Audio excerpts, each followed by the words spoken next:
کہ میری ماں ابھی ایمان نہیں لائی تھی، وہ مشرکہ تھی۔ حضرت اسما کہتی ہیں، حضرت ابو بکر صدیق کی بیوی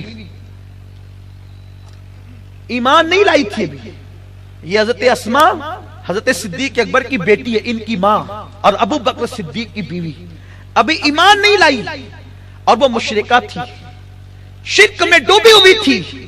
حضرت اسما ایمان لا چکی تھی، ان کے والد صدیق اکبر تو ایمان لانے میں اول ہیں۔